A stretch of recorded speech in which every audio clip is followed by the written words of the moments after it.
இன்று நாமக்கல்ல இந்த நகரத்தில் உங்களுடைய வேலை பளுவை எல்லாம் கொஞ்ச நேரம் ஒத்தி வைத்துவிட்டு நகரத்தினுடைய முக்கியமானவர்கள், அந்த நகரத்தை உருவாக்கியவர்கள், அந்த நகரத்தினுடைய வளர்ச்சிக்கு காரணமாக இருக்கக்கூடிய எல்லா பெரியோர்களும் கூட சிறிது நேரம் இங்கே வந்து அமர்ந்திருக்கின்றீர்கள். அதற்காக ஒரு பெரிய நன்றியை உங்களுக்கு தெரிவித்துக் கொள்கின்றேன். இந்த நாமக்கல் ஒருங்கிணைப்பு மேம்பாட்டு குழு அதன் சார்பாக மேடையில் அமர்ந்திருக்கக்கூடிய நம்முடைய எல்லா தலைவர்களுக்கும் கூட என்னுடைய நெஞ்சார்ந்த நன்றிகளை தெரிவிப்பதோடு உங்கள் எல்லோருடைய பெயரையும் சொல்ல வேண்டும் என்கின்ற ஆசை இருந்தும் காலத்தினுடைய அருமை கருதி மேடையில் இருக்கக்கூடிய தலைவருடைய பெயரை மட்டும் சொல்லி நாமக்கலுடைய பெயரை சொன்னதாக நீங்கள் கருதி கொள்ள வேண்டும் என்கின்ற அன்பான வேண்டுதலோடு எம்டி சத்தியமூர்த்தி அண்ட் கம்பெனி அதனுடைய மேலராக இருக்கக்கூடிய ஐயா சத்தியமூர்த்தி அவர்களே, இதற்கு முன்பு பேசிவிட்டு அமர்ந்திருக்கக்கூடிய தங்கம் மருத்துவமனையினுடைய நிர்வாக இயக்குநராக டாக்டராக இருக்கக்கூடிய டாக்டர் குழந்தைவேல் அவர்களே, கேகேபி குரூப்ஸ் குழுமத்தினுடைய தலைவராக இருக்கக்கூடிய ஐயா நல்லதம்பி அவர்களே, ஆஞ்சநேயர் கோவிலுடைய அறங்காவல் குழு தலைவராக இருக்கக்கூடிய ஐயா நல்லுசாமி அவர்களே, நாமக்கல் தாலுகா லாரி உரிமையாளர்கள் சங்கத்தினுடைய தலைவராக இருக்கக்கூடிய ஐயா அருள் அவர்களே, தமிழ்நாடு கோழிப்பண்ணை உரிமையாளர் சங்கத்தினுடைய செயலர் ஐயா சுந்தர்ராஜ் அவர்களே, அறிவுத்திருக்கோவில் நாமக்கல் அதனுடைய தலைவராக இருக்கக்கூடிய ஐயா உழவன் தங்கவேல் அவர்களே, கால்நடை மருத்துவராக இருக்கக்கூடிய ஐயா சந்திரசேகர் அவர்களே,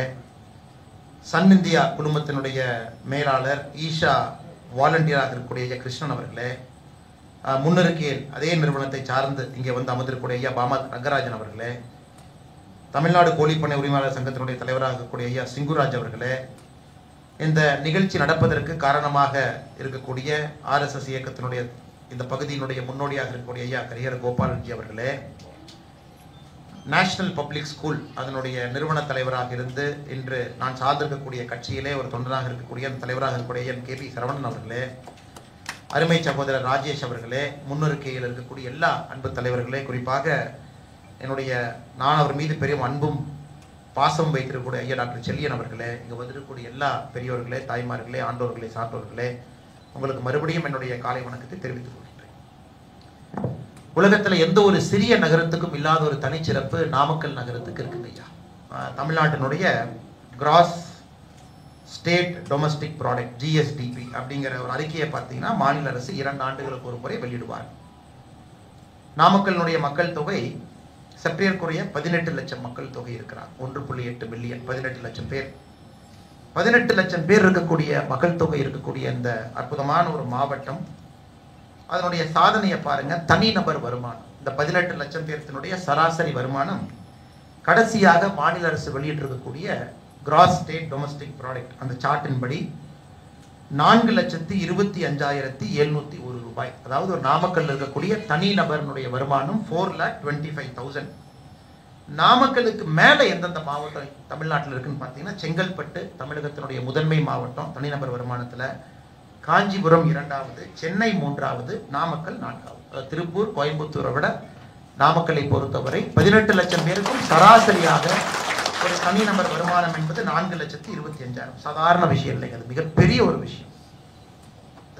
தமிழ்நாட்டில் ஒரே ஒரு மாவட்டம் மட்டும்தான் அவங்க எப்படி கிளாஸிஃபை பண்ணியிருக்காங்கன்னா அப்பர் மிடில் ஜிடிடிபி, அதாவது மிடில் கிளாஸை தாண்டி அப்பர் மிடில் கிளாஸாக இருக்கக்கூடிய ஒரே ஒரு மாவட்டம் நாமக்கல் மாவட்டம். அது எவ்வளவு பெரிய சாதனை பார்க்கலாம். அப்படி என்றால் இங்கு ஒரு தொழில் அல்ல, பல தொழில்கள் எல்லா இடத்திலும், கிராமத்துல நகரத்துல எல்லா இடத்திலும் பின்னி பிணைந்திருந்தால் மட்டும்தான், குறிப்பாக இன்னைக்கு வளர்ச்சி பாதையில் இருக்கக்கூடிய இந்தியா தமிழகத்தில் இருக்கக்கூடிய ஒரு மாவட்டம் அப்பர் மிடில் கிளாஸ் மாவட்டமாக அப்பர் மிடில் ஜிடிடிபி கேட்டகரியில நாமக்கல் இருக்கு. அது இன்னொரு தனி சாதனை. இன்னைக்கு இன்னொரு தனி சாதனை பார்த்தீங்கன்னா நாமக்கலை பொறுத்தவரை நிறைய நம்முடைய தலைவர்கள் பேசினாங்க. முதல்ல சில விஷயங்களை பேசிவிட்டு உங்களுக்கு தெரிஞ்சிருக்கும், இருந்தும் இந்த சபையினுடைய நாகரிகத்திற்காக நாமக்கல்லை பாராட்டுவதற்காக சில விஷயங்களை முன்பாக வைத்துவிட்டு பிரச்சனைக்குரிய சில விஷயங்களை நான் பேச விருப்பப்படுகின்றேன். ஏன்னா அரசியல் நம்ம பேசல, எல்லா கட்சியிலிருந்து நம்ம வந்திருக்கிறோம். நாமக்கலுடைய வளர்ச்சிக்கு நம்மளுடைய கருத்துக்களை நாம் இங்கே பரிமாறிக்கொள்கின்றோம். இன்னைக்கு நாமக்கலை பொறுத்தவரை சமீபத்தில் FIFA வேர்ல்டு கப் நடந்த பொழுது கட்டார் வந்து அதிகமாக முட்டைகள் வாங்கியது ஒரு ஒலிம்பிக் போட்டி. அப்படின்னா அந்த குவாலிட்டி, அந்த தரம் இன்டர்நேஷனல் லெவல்ல அத்தனை நாடுகள் கம்பீட் பண்றாங்க. டர்க்கி, US எல்லாமே மேஜர் எக் ப்ரொடியூசிங் கண்ட்ரிஸ் எல்லாமே முட்டைகள் செய்யறாங்க. அதில் கட்டார் வந்து அதிகப்படியான முட்டைகள் வாங்கியது நாமக்கல் தான். நம்முடைய முட்டைகளை தான் FIFA வேர்ல்டு கப்புக்கு வாங்குறாங்க. அப்படி என்றால் நம்ம அந்த லெவலுக்கு போயிட்டாங்க. நம்ம சாதாரணமான ஒரு முட்டை உற்பத்தியாளர்கள் கிடையாது. போன ஆண்டு நாமக்கல் மாவட்டம் உற்பத்தி செய்த முட்டைகள் 2,190 கோடி. ஒரே மாவட்டம் பாருங்க.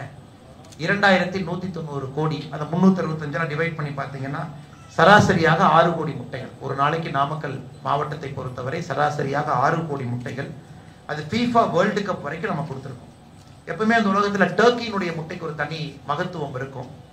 இதுக்கு முன்னாடி வேர்ல்டு கப் எல்லாம் டர்க்கி தான் கொடுத்துருக்காங்க. பெரிய பெரிய ஒரு ஜாம்பவான்கள் இடத்துல டர்க்கி போட்டியிடும்.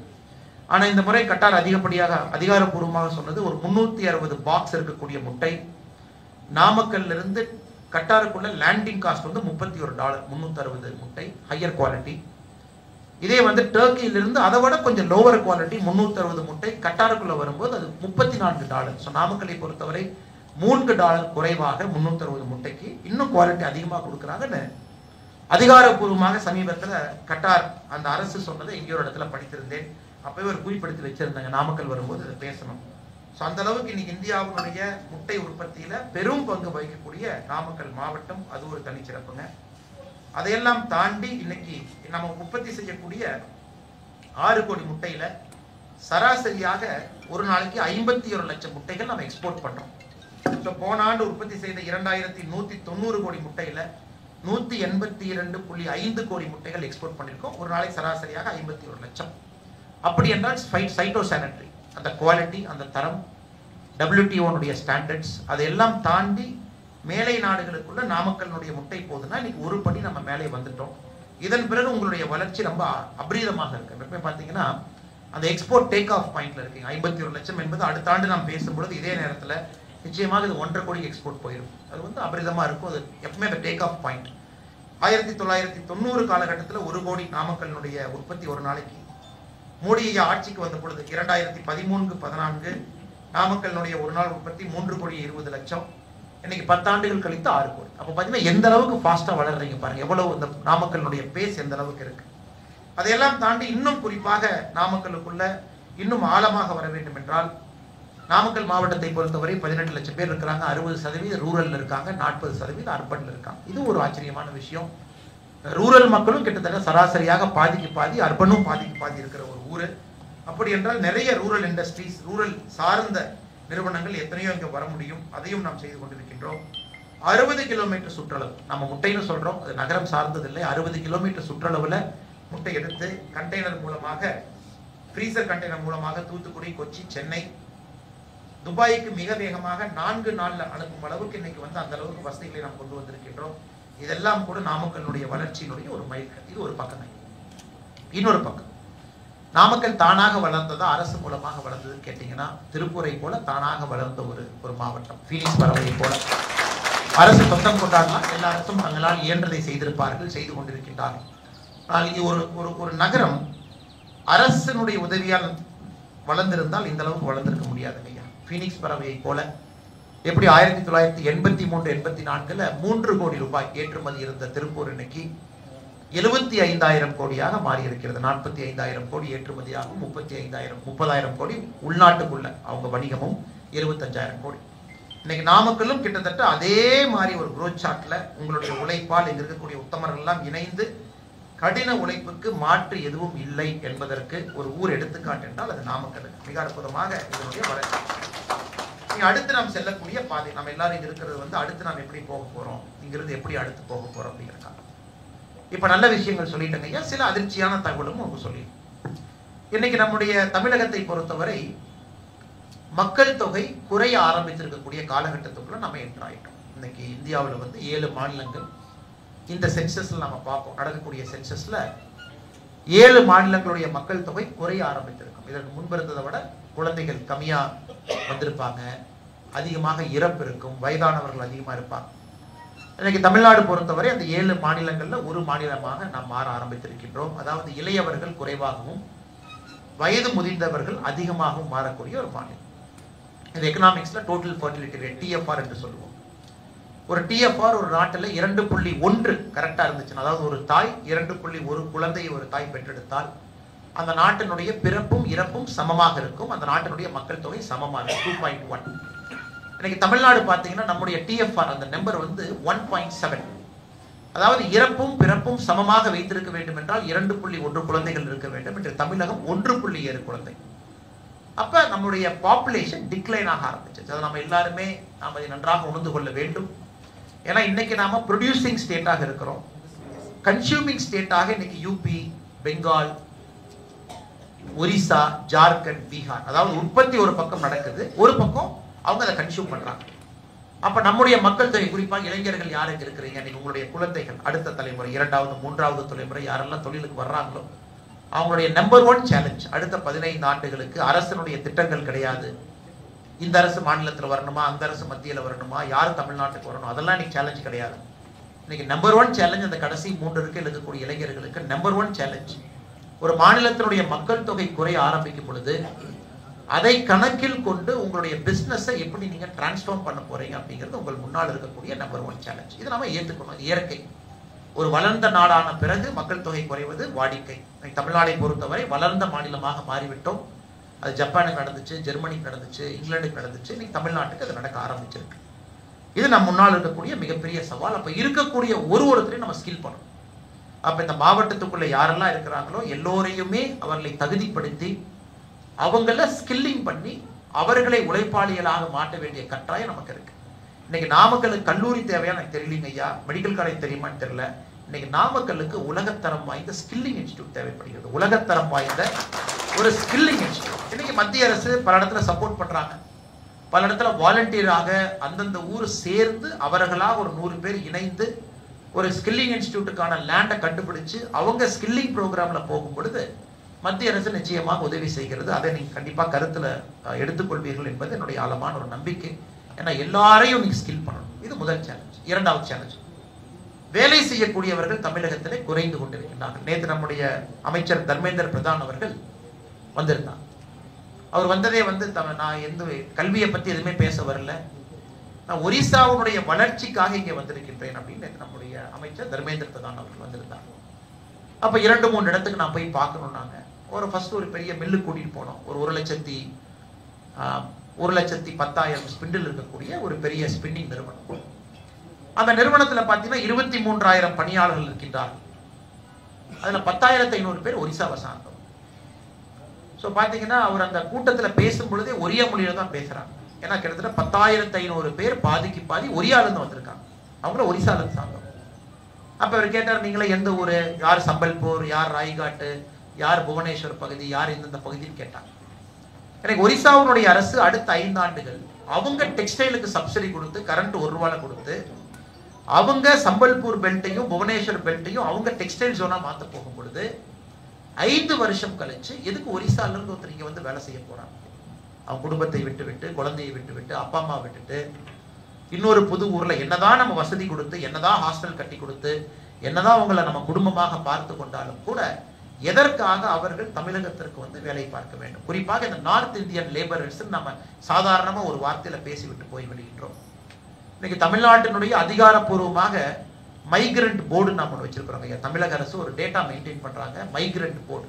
அதாவது தமிழகத்திற்கு வெளியே இருந்து யாரெல்லாம் தமிழ்நாட்டில் வேலை பார்க்குறாங்களோ உங்க நிறுவனத்துல முறைப்படி நீங்க பதிவு செஞ்சிருந்தீங்கன்னா மாநில அரசு இன்னைக்கு வச்சிருக்காங்க. டேட்டா பார்த்தீங்கன்னா 25 லட்சம் பேர் தமிழ்நாட்டுக்கு வெளியே இருக்கிறவங்க தமிழ்நாட்டுக்குள்ள வேலை பார்க்க அதிகாரப்பூர்வம். இந்த அதிகாரப்பூர்வத்தை விட்டு இன்னும் கொஞ்சம் பார்த்தீங்கன்னா எல்லா இடத்துலையுமே அவங்க ரெஜிஸ்டர்டா இருக்க மாட்டாங்க, எல்லா இடத்துலையுமே அவங்க இருக்க மாட்டாங்க. அதிகாரப்பூர்வம் இல்லாம இன்னைக்கு ஒரு 50 லட்சம் பேர் தொழிலாளர்கள் தமிழகத்திற்கு வெளியே இருப்பவங்க தமிழகத்துக்குள்ள வேலை பார்க்கறாங்க.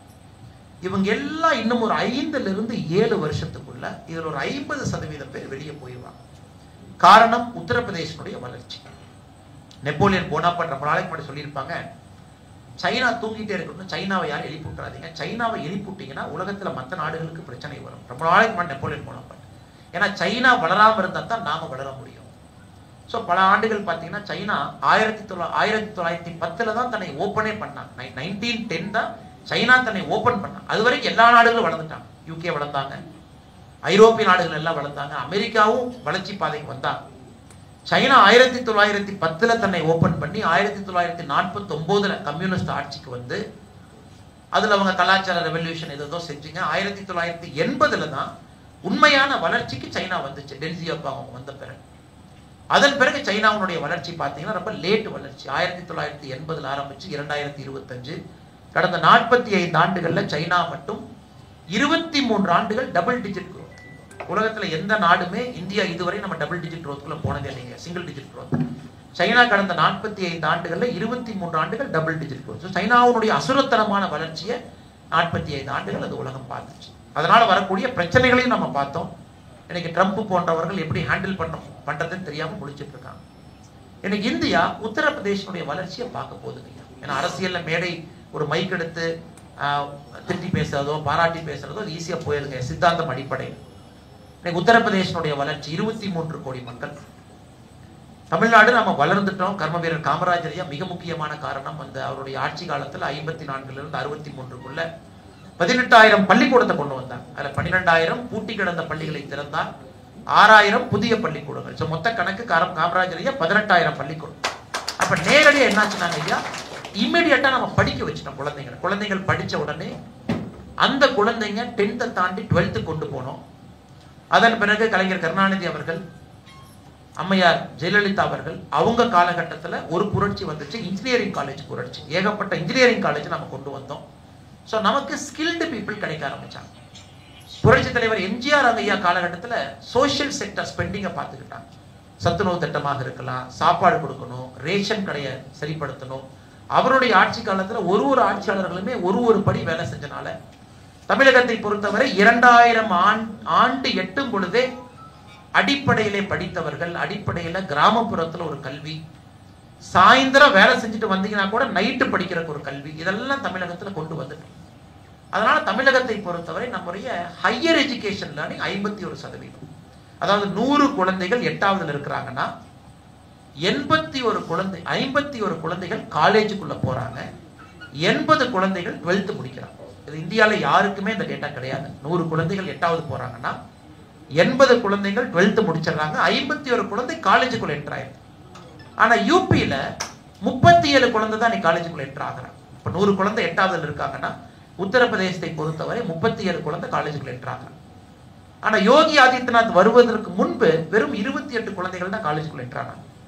ஸோ யூபியை பார்த்தீங்கன்னா 23 கோடி மக்கள் தொகை இருக்கக்கூடிய ஒரு மாநிலம், 3 மடங்கு நம்மை விட. ஒரு 10 வருஷத்துல ஒரு ஜம்ப் அடிச்சிட்டாங்க, 28 to 37.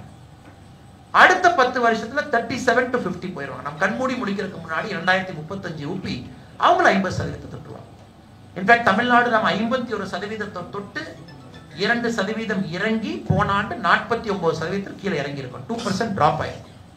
எதற்கு இதெல்லாம் நான் சொல்றேன்னாங்க ஐயா, குறிப்பாக இளைஞர்களுக்கு யார் இருக்காங்களோ அவங்க இந்தியாவுடைய கரண்ட்டை நல்லா புரிஞ்சுக்கணும். கரண்ட் எப்படி போயிட்டு இருக்கு, இந்தியாவுடைய வளர்ச்சி பாதை ஒரு மாநிலத்தில் எப்படி இருக்கு.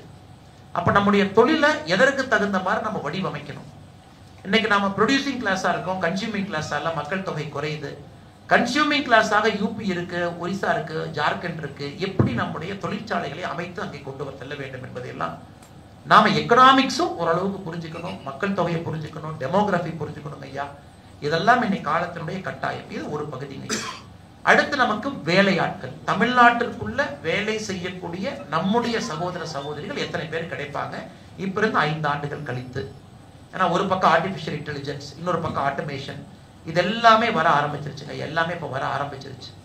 ஸோ அதனால் இதையெல்லாம் நாம என்னுடைய முதல் உங்களுக்கு கோரிக்கை ஒரு 5-6 விஷயம் இது போல வச்சிருக்கிறேங்க ஐயா. என்னுடைய முதல் கோரிக்கை உங்களுக்கு, குறிப்பாக இளைஞர்கள் இங்க யார் இருக்கிறீங்க, பிலோ 35, பிலோ 40, பிலோ 45, நீங்கெல்லாம் ஒருங்கிணைந்து ஒரு குழுவை உருவாக்கணும். இப்போ சென்னையில் பார்த்தீங்கன்னா ஒய்பிஓ இருக்கு, யங் பீப்புள்ஸ் ஆர்கனைசேஷன். எல்லா இந்த தலைவர்களுடைய குழந்தைகள் அவங்கெல்லாம் ஒன்று ஃபார்ம் பண்ணி அவங்க பிஸ்னஸ் கம்பீட் பண்ணாலும் அவங்க மாசம் கூப்பிடுவாங்க. நான் 2-3 மீட்டிங் போயிருக்கிறேன். அரசியல்லாம் வெளியே வச்சிடலாங்க, அரசியல் செருப்பு கட்டுற மாதிரி வெளியே கழட்டி வச்சுட்டு வந்துருங்க. உள்ள நாம டிபேட் பண்ணுவோம், நம்ம ஊரை எப்படி வளர்த்துறது, நாங்க அடுத்த கட்டம் எப்படி இளைஞர்கள் நாங்க கொண்டு போறது. இன்னைக்கு நாமக்கல்லுக்கு ஒரு ஃபோரம் வேணும். இன்னைக்கு பெரியவர்கள்லாம் சேர்ந்து இங்கே ஒரு பிள்ளையார் சொல்லி போட்டிருக்கிறீங்க. என்னுடைய அன்பான வேண்டுகோள், இளைஞர்கள் எல்லாம் நீங்க ஒரே துறையில கம்பீட் பண்ணாலும், நானும் டிரான்ஸ்போர்ட்ல இருக்கேன், நீங்களும் டிரான்ஸ்போர்ட்ல இருக்கீங்க, பரவாயில்ல. நானும் முட்டை நீங்களும் முட்டை, பரவாயில்ல. நானும் சேகோல இருக்கேன், நீங்களும் சேகோல இருக்கேன். அது எப்படி காம்படிட்டரா இருந்தாலும் நாமக்கல்னுடைய வளர்ச்சிக்காக. ஏன்னா சார், நம்முடைய பாரத பிரதமர் நரேந்திர மோடி ஐயா வரும்பொழுது அவங்க தான் தொலைபேசியில பிஎம்ஓல இருந்து கூப்பிட்டாங்க அந்த கங்கை கொண்ட சோழபுரம் விசிட் சம்பந்தமா. அதனாலதான் மன்னிக்கணும், தொலைபேசியில பேச வேண்டிய கட்டாயம். ஐயா 27ஆம் தேதி வர்றாங்க. கங்கை கொண்ட சோழபுரம் இன்னைக்கு என்னங்க ஐயா? இன்னைக்கு ஒண்ணுமே இல்லை. 1000 ஆண்டுகளுக்கு முன்பு கங்கை கொண்ட சோழபுரம் என்ன? அது இந்தியாவையே ஆதிக்கம் செய்த ஒரு பேரரசனுடைய ஒரு இடமா இருந்த ஒரு இடம், ஒரு சீட் ஆஃப் பவர். இன்னைக்கு கங்கை கொண்ட சோழபுரத்தினுடைய அந்த கோவிலுடைய வெளியே இருக்கக்கூடிய செவரையெல்லாம் உடைச்சு ரிப்பேர் ஆன கல்லணைக்கு அந்த கல்லை கொண்டு போய் கட்டிட்டாங்க பிரிட்டிஷ்காரங்க 140 ஆண்டுகளுக்கு முன்னாடி. இன்னைக்கு உள்சுவர் மட்டும்தான் இருந்தும் பிரதமர் இந்த இடத்துக்கு வரணும், மக்களுக்கு இதை பற்றி இந்தியா முழுவதும் சொல்லணும். சோழ பேரரசனுடைய ஆட்சி எப்படி அந்த காலத்துல இரிகேஷன் கெனால்ல இருந்து வர்றாங்க. எதுக்கு இதை சொல்றாங்க ஐயா? எல்லா நகரங்களும் அழியும், அது வந்து மாற்று கருத்தே இல்லை. ஒரு நாள் இல்லை என்றால் ஒரு நாள் அந்த நகரம் அழியத்தான் போகும். எவ்வளவு வேகமாக அந்த அழிவை நாம் தடுக்க முடியும் என்றுதான் ஒரு நகரத்துல யோசனை. இன்னைக்கு நாம நாமக்கலை பத்தி பேசிக் கொண்டிருப்பது நம்ம இன்னைக்கு பேசலீங்க, நம்ம அடுத்த 50 ஆண்டுகள் 100 ஆண்டுகள் 150 ஆண்டுகள் பேசணும். அதனால குறிப்பாக இளைஞர்கள் இந்த மாறுகின்ற சூழல், டெமோகிராஃபி, எக்கனாமிக்ஸ், இதை நீங்க முழுவதும் ரொம்ப கேர்ஃபுல்லா புரிஞ்சுக்கணும். இதை இன்னொரு நீங்க முன்னிப்பா இதை நீங்க முன்னாடி எடுத்துட்டு போகணும். அழிவே இல்லாத ஒரு நகரமாக, எத்தனையோ நகரம் அழிவில்லாம இருக்கு இந்தியாவில். காசி அழிவில்லாம இருக்கு, காஞ்சிபுரம் அழிவில்லாம இருக்கு, மதுரை இதெல்லாம் பார்த்தீங்கன்னா 1000 ஆண்டுகளை தாண்டி நிற்கக்கூடிய நகரமாக இருக்கு. அதாவது மக்கள் எப்பவுமே இருந்திருக்கிறாங்க, லட்சக்கணக்கான மக்கள் இருந்திருக்கிறாங்க. இது நீங்க ஃபர்ஸ்ட் சேலஞ்சா நீங்க எடுத்துக்கணும் ஐயா. முதல் சேலஞ்சாக, ஏன்னா 18 லட்சம் பேர் தான் இருக்கும். இது ஒரு பெரிய சென்னை மாதிரி ஒரு 1.5 கோடி 2 கோடி பாப்புலேஷன் இருக்கக்கூடிய ஊருக்கு நான் உட்காரலைங்க ஐயா. 18 லட்சம் பேர் இருக்கக்கூடிய ஒரு ஊர்ல உங்களுடைய அதிசயம் சக்தியெல்லாம் தாண்டி நீங்க வேலை செஞ்சா தான் அந்த நம்பர் வருங்க ஐயா. 4,25,000 ரூபாய் ஒரு தனி மனிதர்ங்கிறது சாதாரண வேலை. ஒரு பெரிய நகரமா இருந்தா 10 இண்டஸ்ட்ரி வருங்க ஐயா. பெரிய பெரிய நிறுவனத்தினுடைய ஹெட் ஆபீஸ் அங்க இருக்கும். அதனால தனிநபர் வருமானம் உயர்ந்திருக்கும். சென்னையில பாத்தீங்கன்னா எத்தனையோ ஹெட் ஆபீஸ் அங்க இருக்கு. Kanchipuram multinational company head office இருக்கு, பாம்பே ஹெட் ஆபீஸ் இருக்கு. எங்கதான் நீங்க ரிலையன்ஸை போட்டாலும் ரிலையன்ஸுடைய ஹெட் ஆபீஸ்ல தான் அக்கௌண்டிங் வேல்யூ எடுக்கணும். ஆனா எந்தவித மிகப்பெரிய நிறுவனங்கள் எதுவுமே இல்லாம இத்தனை சிறு குறு நிறுவனங்கள் மிகப்பெரிய நிறுவனங்களா மாறி 4,25,000 ரூபாய் தனிநபர் வருமானம். இது ஹெட் குவார்டர்ஸ் இல்லாத ஒரு ஊர்னா சாதாரண வேலை இல்லைங்க. அதுவும் மாநிலத்தினுடைய தலைநகரை ஒட்டி. நீங்க செங்கல்பட்டை பாருங்க, காஞ்சிபுரத்தை பாருங்க, சென்னை பாருங்க, அதெல்லாம் தலைநகரங்கள் ஒட்டி இருக்கு. ஸோ நேச்சுரலி இது இண்டஸ்ட்ரியல் கிளஸ்டர். தலைநகரத்தை தாண்டி எங்கேயோ இருக்கிற ஒரு ஊர். கிட்டத்தட்ட 40 வருடத்துக்கு முன்னாடி விவசாயமாக இருந்த ஒரு ஊர், வெறும் விவசாய பூமியாக விவசாயம் செஞ்சாங்க. 40 ஆண்டுகள்ல தொழிலை மாற்றி ஒரு அசுர வளர்ச்சி. இந்தியாவில் இது ஒரு தனி ஒரு கேஸ் ஸ்டடியா எழுதணும். ஐஐஎம்ல ஐஐடியில நாமக்கல்னுடைய வளர்ச்சியை சொல்லிக் கொடுக்குற ஒரு கேஸ் ஸ்டடி. ஏன்னா இளைஞர்கள் இதை எப்படி நீங்க முன்னாடி கொண்டு போறீங்க அப்படிங்கிறதா எங்களுடைய கேள்வி. 40 ஆண்டுகளாக இவங்க கொண்டு வந்து நிறுத்திட்டாங்க. நெக்ஸ்ட் நீங்க இதை எப்படி கொண்டு போறீங்க சேஞ்சிங் சர்க்கம்ஸ்டன்ஸ்ல? இது முதல். இரண்டாவது ஐயா, மத்திய அரசை பொறுத்தவரை மாநில அரசை பொறுத்தவரை நிறைய திட்டங்கள் இருக்கு. அரசு அதிகாரிகள் அந்த திட்டத்தை கொண்டு வந்து உங்கள்கிட்ட சேர்த்தணும்னு யாரும் எதிர்பார்க்க கூடாது. நீங்க இன்னைக்கு அரசு அதிகாரிகள் எல்லாம் மாறிட்டாங்க, முதல்ல மாதிரி இல்லை. ஒரு அரசு அதிகாரி கிராமத்திலே வந்து தங்கி முழு நேர வேலையாக அரசு வேலையை மட்டும் பார்த்து அவங்களே அந்த பெனிஃபிஷரியை போய் தொலாவி வீட்டில் உட்கார்ந்து ஐயா அந்த திட்டம் உங்களுக்கு வந்திருக்கு, தயவு செஞ்சு அப்ளை பண்ணுங்கன்னு யாரும் நம்ம கிட்ட சொல்லவே மாட்டாங்க ஐயா. ஏன்னா ஒரு கலெக்டர் ஆஃபீஸ் போனீங்கன்னா ஜேடி அக்ரிகல்ச்சர் டாஸ்மாக் இன்சார்ஜா இருக்கிறான். அதாவது அக்ரிகல்ச்சரை பார்த்து கொள்ளக்கூடிய ஜாயிண்ட் டைரக்டர் அந்த மாவட்டத்தினுடைய டாஸ்மாக் இன்சார்ஜ் அவர். நான் எந்த மாநில அரசு குறை சொல்லிங்க ஐயா, பற்றாக்குறை, வழி இல்லை. கலெக்டருக்கு பயங்கர பிரஷர். மாசம் டாஸ்மாக் ஆஃப் டேக் வேல்யூ குறைஞ்சதுன்னா முதலமைச்சர் ரிவ்யூ மீட்டிங் எடுப்பாங்க. நான் எல்லா மாநிலமும், நான் தமிழகத்துல நான் பேச்சுக்காக சொல்லிங்க ஐயா. ஏன்னா இது மட்டும்தான் அரசுக்கு ரெவென்யூ கொடுக்குது. அரசுக்கு இந்த ரெவென்யூ நீங்க வந்தே ஆகணும். Revenue major revenue TASMAC, commercial tax, இங்க தான் மேஜர் ரெவென்யூ ஐயா. அதனால பெண்ட் எடுத்துருவாங்க கலெக்டரை. எதுக்கு டாஸ்மாக் ஆஃப் டேக் வேல்யூ கீழே வந்துச்சு? அந்த கலெக்டர் என்ன பண்ணுவார், நமக்கு எதுக்குடா வம்பு, இந்த மாவட்டத்திலேயே பெஸ்ட் ஆஃபீஸர் யார் நம்ம கிட்ட இருக்காங்களோ இன்சார்ஜ் டாஸ்மாக் போடும். ஸோ சில மாவட்டத்தில் ஜேடி அக்ரிகல்ச்சர் இன்சார்ஜ் டாஸ்மாக். அப்போ 80% வேலை டாஸ்மாக் வேலையை பார்க்குற 20% அக்ரிகல்ச்சர். அவர்கிட்ட போய் ஐயா இந்த மோடி ஐயா மண்வள அடையாள அட்டைன்னு சொன்னாங்க, அது கொஞ்சம் என்னங்க ஐயா கேட்பதற்கு நேரம். ஒரு கலெக்டர் ஆஃபீஸில் பார்த்தீங்கன்னா 4 வேன் இங்கே ஓரத்தில் இருக்கும் மரத்துக்கு. அந்த வேன் எதுக்குன்னா ஒரு கிராமத்துக்குள்ள அந்த மண்வள அடையாள அட்டையினுடைய மிஷின், உள்ளே மிஷின் இருக்கும். கிராமத்தில் வந்து நிறுத்தி ஐயா இருக்கிறாங்க, விவசாய பெருமக்கள் ஐயாலாம் இங்கே இருக்கிறாங்க, ஐயா பெரிய ஐயாலாம் இருக்கிறாங்க. அங்கேயே உங்க மண் எடுத்து அங்கேயே சோதனை பண்ணி அங்கேயே உங்களுக்கு ஒரு சர்டிபிகேட் அடிச்சு அங்கேயே உங்க கையில கொடுத்து ஐயா இதாங்க ஐயா உங்க மண், உங்க மண்ணில் இவ்வளவு கால்சியம் இருக்கு, இவ்வளவு பொட்டாசியம் இருக்கு, இந்த மண்ணுங்க ஐயா பாத்துங்க ஐயா, இதை வச்சு நீங்க தொழில் பண்ணுங்க ஐயா. அந்த வண்டி எங்க நிற்குன்னு பாத்தீங்கன்னா கலெக்டர் ஆஃபீஸ் சந்துக்குள்ள எங்கேயாச்சும் ஒளிச்சு வச்சிருப்பாங்க, மரத்துக்கு கீழே அது பாலடைஞ்ச கிணத்துல நிற்கும், டிரைவர் இருக்க மாட்டாங்க அதுக்கு. அதனால நாம தான் இன்னைக்கு மத்திய அரசுடைய திட்டங்களை முழுமையாக மாநில அரசு புரிஞ்சுக்கிற கடமை அசோசியேஷனுக்கு இருக்குதுங்க ஐயா. ஒரே ஒரு திட்டம் மட்டும் சொல்றாங்க ஐயா, ராஷ்டிரிய கோகுல் மிஷன் ஒரு திட்டம். குறிப்பா நாமக்கலுக்கு எவ்வளவு பெரிய திட்டமாக வருது. இன்னைக்கு ஒரு மாட்டு பண்ணை நீங்க வைக்கணும் அப்படின்னா தமிழகத்துல மிக மிக குறைவான மக்கள் பயன்படுத்தக்கூடிய திட்டம் வந்து ராஷ்டிரிய கோகுல் மிஷன். குஜராத்ல 100ல இருக்கு, தமிழ்நாட்டுல ஒற்றை எண்ணிக்கையில இருக்கு. இந்த திட்டம் என்ன? இப்ப நீங்க ஒரு மாட்டு பண்ணை வைக்கிறீங்க, இப்போ படித்தவர் பின்னால் இருக்கிறாங்க. நான் இன்ஜினியரிங் படித்தேன். நேற்று பொள்ளாச்சியில் ஒரு பையன்கிட்ட பேசினேன். பால் டப்பான்னு ஒரு நிறுவனம் வைத்திருக்கின்றார். பிஹெச்டி டெக்ல இசிஇ படிச்சுட்டு XLRல MBA படிச்சுட்டு அந்த பையன் மாட்டு பண்ணை நடத்துறான். பேரு பால் டப்பா. நான் கேட்ட, தம்பி என்னப்பா பண்றீங்க? அண்ணே ஒண்ணு இல்லைண்ணே, இந்த ராஷ்டிரிய கோகுல் மிஷன்ல லோன் வாங்கினேன். 120 மாடு வச்சிருக்கேன், காங்கிரீட் மாடு. இந்த திட்டம் என்ன சொல்லுதுன்னா, இந்தியாவில் இருக்கக்கூடிய இந்தியாவுடைய கால்நடைகள் உற்பத்தியை பெருக்கணும். அதாவது நம்முடைய காங்கேய மாட்டினுடைய உற்பத்தியை பெருக்குங்க. அந்த காங்கேய மாட்டை வாங்கி வளருங்க. கண்ணுக்குட்டி வந்ததுக்கு அப்புறம் கண்ணுக்குட்டியை வந்து இன்னொருத்தருக்கு காசு கொடுங்க, தப்பு இல்லை. ஆனா காங்கேய மாட்டு உற்பத்தி அதிகமாகும். இன்னைக்கு நாம என்ன பண்றோம், காங்கேய மாட்டை வச்சு நீங்க நான் உற்பத்தி பண்ணி நான் காங்கேயம் காளையோ காங்கேயம் கண்ணுக்குட்டியோ விற்பனை நீங்க நினைச்சீங்கன்னா நமக்கு லாபம் கிடையாது. ஏன்னா மொத்தமா அது கறக்கிறதே 2 லிட்டர் பால் தான். ஸோ காங்கேயம் மாடாக நாம் வைத்திருக்கும் பொழுது லாபம் இல்லை. ஆசைக்காக ஒரு 2 மாடு வச்சுக்கலாம். பட் நீங்க பால் பண்ணையா ஒரு 1000 காங்கேய மாடு வைக்க முடியாது. ஸோ இவங்க என்ன பண்றாங்க, இந்த ராஷ்டிரிய கோகுல் மிஷன்ல இந்தியாவில் அதிகமாக பால் கொடுக்கக்கூடிய நாட்டு மாடு எது? காங்கிரீஜ் இருக்குதுங்க, தரப்பாக்கர் இருக்கு, கீர் இருக்கு, இதெல்லாம் போய் பார்க்குறாங்க. அதுல நம்முடைய சீதோசனைக்கு எது சரியா இருக்கும்? காங்கிரீஜ், தார்பாக்கர் வரலாம். கீர் மாடு வந்ததுக்கு அப்புறம் பால் குறையுது. ஸோ இந்த தம்பி ஒரு 140 காங்கிரீஜ் மாட்டை வாங்கிட்டு வந்து அந்த மாட்டுல A2 மில்க் பாலை கறந்து அதுக்கு ஒரு சில்லிங் பிளான் போட்டு அதை நீட்டா பதப்படுத்தி அதை பக்காவா பேக் பண்ணி ஒரு ஆப் போட்டு நீங்க கோயம்புத்தூர், திருப்பூர், உடுமலைப்பேட்டை, பொள்ளாச்சி 4 ஊர்ல நீங்க ஆன்லைன்ல வந்து நாட்டு மாட்டு பால் பட்டன் ஆப்ல சொல்லுங்க, உங்க வீட்டு வாசல நான் வச்சுட்டு போயிடுறேன். ஸோ மொத்த ப்ராஜெக்ட் காஸ்ட் எவ்வளவுங்க? 3.5 கோடி. இதுல எத்தனை பேருக்கு தெரியும், நேரடியாக 50% மானியம் 10 நாள் அக்கௌண்ட் கொடுத்துறாங்க. ஸோ 3.5 கோடி ரூபா உங்க ப்ராஜெக்ட்னா 1,75,00,000 ரூபாய் அக்கௌண்ட்டுக்கு 10 நாள்ல கிரெடிட் பண்ணிடலாம். உங்க ப்ராஜெக்ட் காஸ்ட் இது 3 ஃபேஸ்ல நீங்க பண்றீங்க. நான் மாடு வாங்குறேன், 50,000 ரூபாய்க்கு மாடு வாங்கினா 25,000 ரூபாய் அக்கௌண்ட்ல ஒரு மாட்டுக்கு உடனே பணம். நான் ஒரு சிவில் கன்ஸ்ட்ரக்ஷன் பில்டிங் கட்டுறேன், 5 லட்சம் ரூபாய் ஆச்சு, 2 லட்சம் ரூபாய் அக்கௌண்ட்டுக்கு பணம். இது எத்தனை பேர் நம்ம மாடு வச்சிருக்கிறோம்? எத்தனை பேர் மாடு வச்சிருக்கோம்? 2 மாடு 1 மாடு வச்சிருக்கோம். எத்தனை இளைஞர்கள் மாட்டுக்குள்ள வரணும்னு நினைக்கிறாங்க? இது அருமையான பிசினஸ். இன்னைக்கு பாத்தீங்கன்னா இந்தியாவுடைய மில்க் கன்சம்ஷன் ஒரு ஆண்டும் 12% அதிகமாயிட்டு இருக்கு, 12%. ஏன்னா பணம் வர புரோட்டீன் சாப்பிடணும்னு நினைக்கிறோம். நடுத்தர மக்கள் நிறைய பால் குடிக்கணும்னு நினைக்கிறாங்க, பன்னீர் சாப்பிட்றாங்க, நெய் சாப்பிட்றாங்க. ஸோ இதற்காக ஒரு திட்டம். ஆனால் தமிழ்நாட்டில் மொத்தமா ராஷ்டிரிய கோகுல் மிஷன்ல பயன்பெற்றவர்கள் மொத்தமா 3 பேர். இந்த மாநிலத்துல ராஷ்டிரிய கோகுல் மிஷன் திட்டத்துல வாங்கினவங்க மொத்தம் 3 பேர். அதிர்ச்சி. இது அதிர்ச்சி மட்டும் இல்ல, அது ஆச்சரியம். எப்படி வந்து இவ்வளவு பெரிய ரிஸ்க் எடுக்கக்கூடிய சமுதாயம், ஒரு நாட்டு மாட்டை வாழ்ந்திருக்கக்கூடிய ஒரு சமுதாயம், வீட்டுக்குள்ள நம்ம மனுஷனுக்கு சாப்பாடு போடுறோம் இல்லையா, நாட்டு மாட்டுக்கு மரியாதை கொடுக்கக்கூடிய ஒரு சமுதாயத்துல குஜராத்ல 100 பேர் தாண்டிட்டாங்க ராஷ்டிரிய கோகுல் மிஷன்ல லோன் வாங்க. சரி, நான் மாடு வளர்த்தல அப்படின்னா அடுத்து இதுல இன்னொரு ஸ்கீம் இருக்கு. இல்ல மாட்டினுடைய விந்து. இன்னைக்கு நீங்க பாத்தீங்கன்னா ஒரு வெட்டினரி டாக்டர்கிட்ட போறோம், எல்லா இடத்துலயும் இன்செமினேஷன். அந்த இன்செமினேஷனுக்கு விந்து எங்கிருந்து வருது ஐயா? அது இண்டோர்ல இருந்து, ஒரிசால இருந்து, இங்க இருந்து வருது. அவங்க என்ன சொல்றாங்க, சரிப்பா நீங்களே ஒரு மாட்டு பண்ணையை போட்டு நீங்களே 20 ரகமான மாடு வச்சு நீங்களே லேப் வச்சு நீங்களே விந்தெடுத்து நீங்களே அதை -273 டிகிரி ஃபாரன்ஹீட்ல அதை வச்சு நீங்க பக்கத்துல இருக்கிற வெட்டினரி ஹாஸ்பிட்டல் கொடுங்க, இதுக்கு 50% சப்சிடி.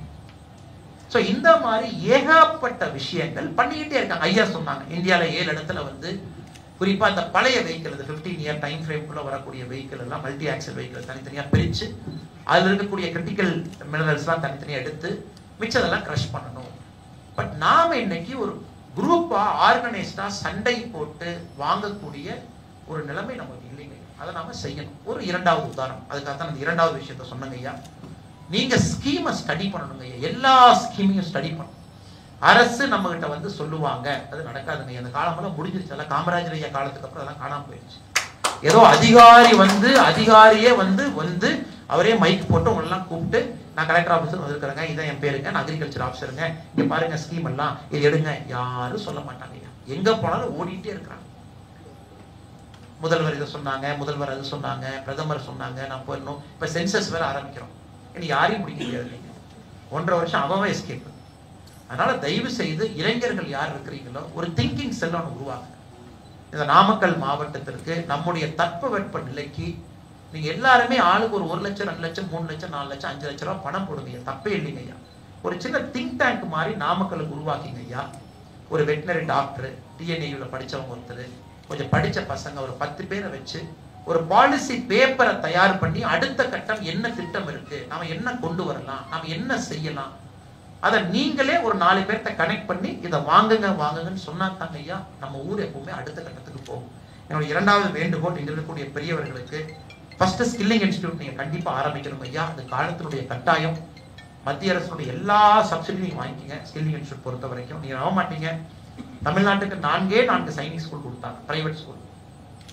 அதாவது இந்த வருஷம் ஐயா அரசு நடத்தக்கூடிய சைனிக் ஸ்கூல்ல இருந்து நம்ம வெளியே வந்து நடுத்தர மக்களுக்கு சைனிக் கல்வி கொடுக்கணும், ஆனா தனியார் கல்வி மூலமா கொடுக்கணுங்கிறதுக்காக மத்திய அரசு இந்த ஆண்டு 100 சைனிக் ஸ்கூல் அனௌன்ஸ் பண்ணிருக்காங்க. நாங்க கேட்டதே, ஐயா நீங்க எத்தனை கொடுப்பீங்கன்னு தெரியாது, நாமக்கல் மாவட்டத்துக்கு 100ல 1 கொடுக்கணும், நீங்க 2 கொடுத்தாலும் சந்தோஷம், நான் 1 கொடுக்கணும். போராடி திருச்செங்கோட்டில் இருக்கக்கூடிய ஒரு பள்ளிக்கு சைனிக் அந்தஸ்து வாங்கி கொடுத்துருக்கிறோம். அடுத்த வருஷத்துல அட்மிஷன் ஆரம்பிக்கணும். ஏன்னா இன்னைக்கு அரசனுடைய நோக்கம் என்னன்னா, இருக்கக்கூடிய சைனிக் பள்ளியை தாண்டி தனியார் பள்ளிகளுக்கும் சைனிக் அந்தஸ்தை கொடுத்து அந்த தனியார் பள்ளி சைனிக் ஸ்டாண்டர்டுக்கு குழந்தைகளை ரெடி பண்ணணும். ஏன்னா ஒரு அமராவதி ஸ்கூல் எத்தனை பேர்த்த படிக்க வைக்கீங்க? ஸோ இந்த மாதிரி திட்டங்கள் வரும்போது அப்ளை பண்ண ஸ்கூலே பார்த்தீங்கன்னா 7 பேர் தான் அப்ளை பண்ணாங்க.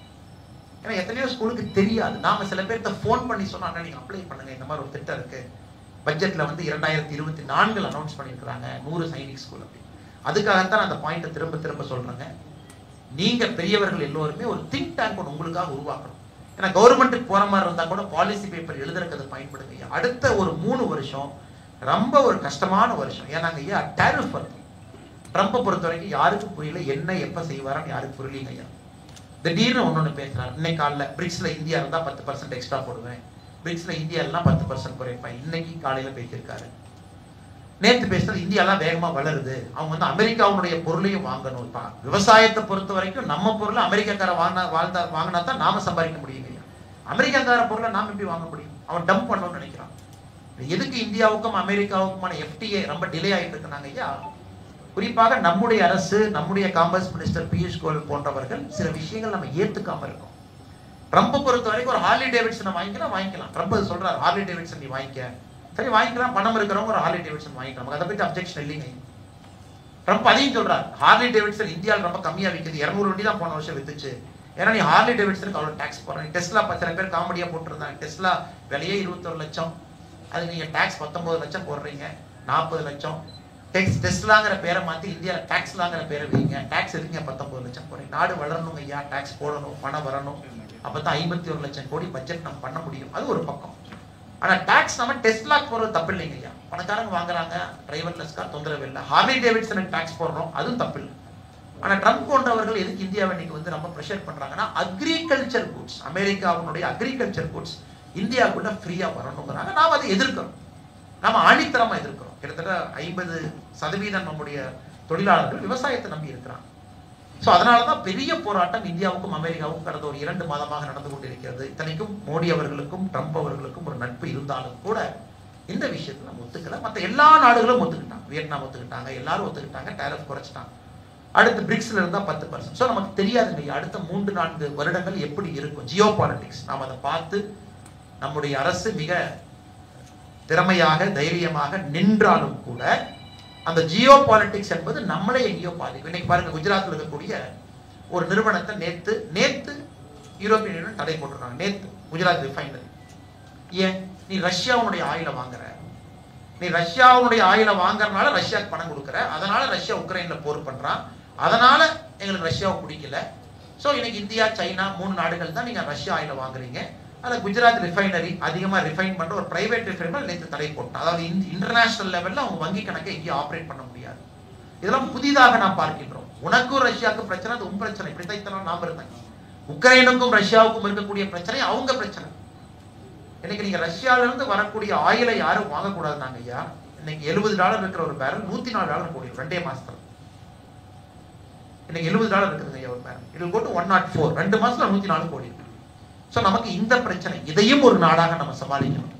உங்க பிரச்சனையை தனியா வச்சுக்க, எதற்காக நாங்க ரஷ்யாட்ட உங்களுக்கு தெரிந்திருக்கும். இன்னைக்கு இந்தியாவுடைய மொத்த ஆயில் நம்ம வாங்குறதுல 60% ரஷ்யாட்ட வாங்குறோம் ஐயா. 60% ரஷ்யா மட்டுமே கொடுக்குது. சண்டை ஆரம்பிப்பதற்கு முன்பு 1% ரஷ்யா கொடுத்துச்சு. 1% தான் ரஷ்யா கொடுத்தாங்க. இன்னைக்கு 60%. இந்த ரஷ்யா நமக்கு என்ன சொல்லிட்டான்? விலை ஏறுதோ விலை இறங்குதோ பெர்மனண்டா $60 ஒரு பேரல் நீ வாங்கிட்டு எவ்வளவு வேணுமோ வாங்கிக்க.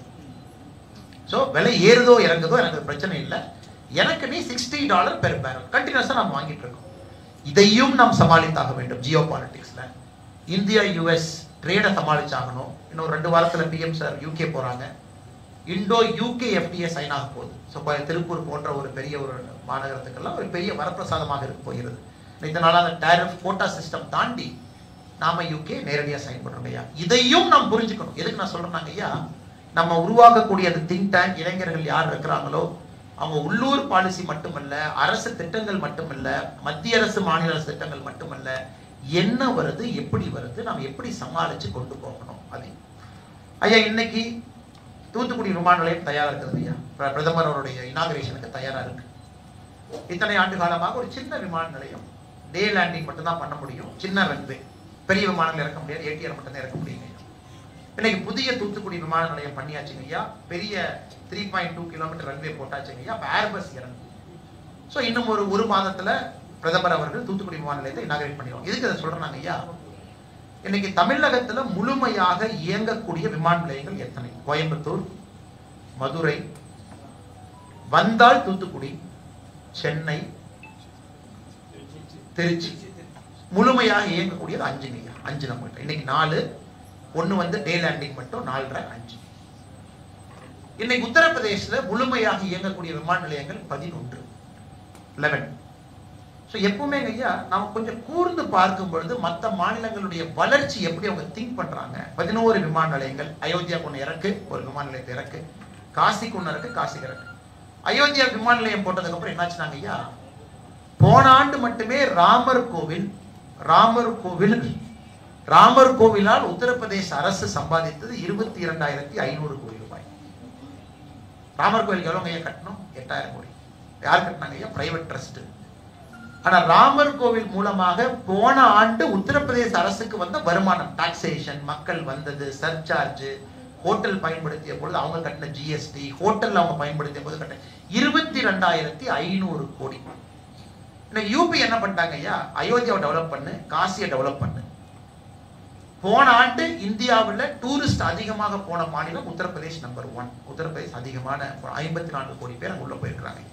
எதுக்காக இதெல்லாம் சொல்றாங்க ஐயா? காலம் மாறுகிறது, இந்தியா மாறுகிறது, மாநிலத்தினுடைய வளர்ச்சி மாறுகிறது. இன்னும் 10 ஆண்டுகள் கழித்து நாம் பார்க்கும் பொழுது இந்தியாவுடைய வளர்ச்சி வரைபடம் முழுமையாக மாறி இருக்கும். அதனால எங்களை போன்ற அரசியல்வாதிகளுக்கு நான் சொல்லிக் கொடுக்கக்கூடிய வினா, உள்ள சில பேர் இருக்காங்க பொலிட்டீஷியன்ஸ் எல்லாம், நாம மாறுறோமான்னு முதல்ல நம்ம கேட்டுக்கணும். இன்னும் பல பெரும் கதைகளையே பேசிட்டு இருக்கிறோமா? இந்தியா மாறும் அளவுக்கு நம் அரசியல் மாறிவிட்டதா? நம் தலைவர்கள் மாறிட்டாங்களா? தமிழ்நாட்டினுடைய வளர்ச்சியை முதன்மைப்படுத்தி எடுத்து செல்லக்கூடிய வளர்ச்சியா இருக்கிறார். அடுத்து உடான் ஸ்கீம். உடான் ஸ்கீம்ல சேர்த்துட்டீங்கன்னா சேலம் 2 ஃபிளைட் வந்துட்டு போதுங்க ஐயா பக்கத்துல. அது ஒரு ஃபிளைட் காலையில் ஃபிளைட் எடுத்துட்டாங்க.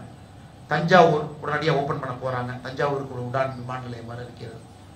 ஸோ சேலம், தஞ்சாவூர், ஹொசூர், பெங்களூர் பிரச்சனைல மாட்டி ஹொசூருக்கு உடான் வராமல் இருக்கு. 150 கிலோமீட்டருக்குள்ள புதிய விமான நிலையம் அமைக்கக்கூடாது என்கின்ற ரூல். இன்னைக்கு கரூர், நாமக்கல் இது போன்ற பகுதி ஒரு உடான் விமான நிலையத்துக்கு பெர்ஃபெக்டான ஒரு இடம், பெர்ஃபெக்டான இடம். ஏன்னா எங்கேயுமே நம்ம மாட்டாம இருக்கோம். உடான் விமான நிலையமாக இருந்தா பக்கத்து விமான நிலையத்துக்கு கண்டிஷன் இல்லைங்க, 150 கிலோமீட்டர் அப்ளை ஆகாது. இன்னைக்கு சேலத்துல இருக்கு, கரூர் நாமக்கல் பார்டர்ல நீங்க ஒன்று இறக்கிட்டீங்க அப்படின்னா அது பொருந்தாது. 150 கிலோமீட்டர் உடானை பொறுத்தவரை பொருந்தாதுங்க ஐயா, பெரிய விமான நிலையத்துக்கு பொருந்தும்.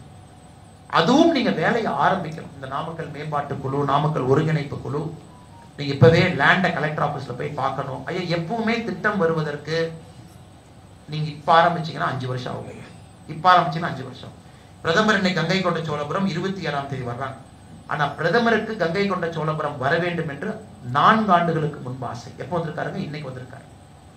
அப்பவே கேட்பார், ராஜராஜ சோழன் எப்படி இருக்கு, எங்க இடம், சமாதி எங்க இருக்கு, உடையாளூர் எங்க இருக்கு, இது என்னன்னு கேட்டு தெரிஞ்சுக்குவாரு. ஆனால் அவரால் வர முடிந்தது 4 ஆண்டு. ஏன்னா அவ்வளவு பிஸி ஆகும். ஏன்னா ஒரு கேலண்டர் பாத்தீங்கன்னா அடுத்த வருஷத்துக்கான இன்டர்நேஷனல் எல்லாம் பிக்ஸ்டு, இடையில ப்ரோக்ராம் பிக்ஸ்டு. அந்த கேலண்டர் உங்களுக்கு ஸ்லாட்டே இருக்காதுங்க. பிரதமரை பொறுத்தவரை 1 ஆண்டு காலம் முன்னாடி இருப்பாங்க.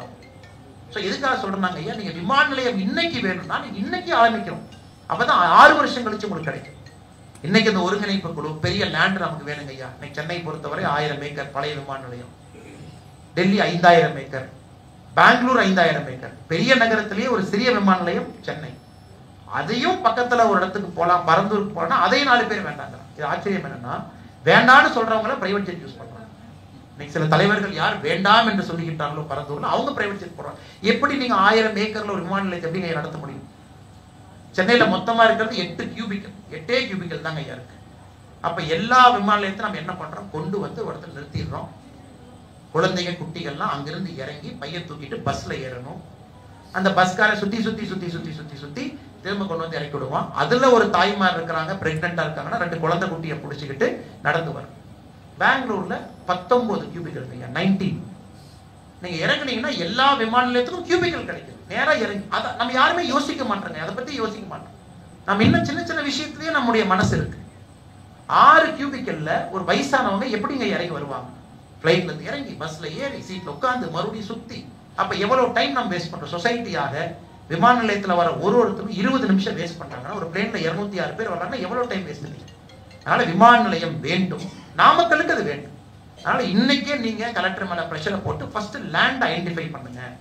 பெரும்பாலும் நமக்கு வரக்கூடிய பிரச்சனைங்க லேண்ட் இருக்காது. இப்பவே பாத்தீங்கன்னா திருச்செங்கோடு போகும்போது இப்பவே பெட்டிஷன் கொடுப்பாங்க. ஆனா 30 ஆண்டுகள் கழித்து டைட்டானியம் ஏதோ வரப்போதாமா திருச்செங்கோட்டுல? திருச்செங்கோடு போகும்போது அந்த சகோதரர்கள் சொல்லுவாங்க, நம்ம ஊரில் திருச்செங்கோடு உண்மையாலுமே டைட்டானியமுக்கு வந்து இந்தியாவில் ஒரு டெபாசிட் அதிகமாக இருக்கக்கூடிய பகுதி திருச்செங்கோடு. அதே நேரத்தில் ரியல் எஸ்டேட்லையும் பெருசாக இருக்கக்கூடிய திருச்செங்கோடு. இன்னைக்கு பெட்டிஷன் கொடுக்குறாங்கன்னா 30 இயர்ஸ் கழிச்சு டைட்டானியமுக்கு மைன் பண்ண போறாங்களாமா, கொஞ்சம் இப்பவே நிறுத்தி வைங்கன்னா வந்தா ரியல் எஸ்டேட்லாம் காணாம போயிடும், டைட்டானியம் வேண்டாம். ஸோ எதுக்காக நான் சொல்றேன் ஐயா, இன்னைக்கு விமான நிலையத்துக்கு நீங்க அப்ளிகேஷன் கொடுத்து கலெக்டர்கிட்ட ப்ரெஷர் போட்டு லோக்கல் இங்க இருக்கிற எம்பி எம்எல்ஏ அவங்களெல்லாம் சந்திச்சு அவங்கள லேண்டை மார்க் பண்ணி ஒரு ப்ரொபோசலை ரெடி பண்ணி நீங்க மத்திய அரசுக்கு அனுப்பணும், எங்களுக்கு உடான்ல விமான நிலையத்தை கொடுங்க அப்படின்னு.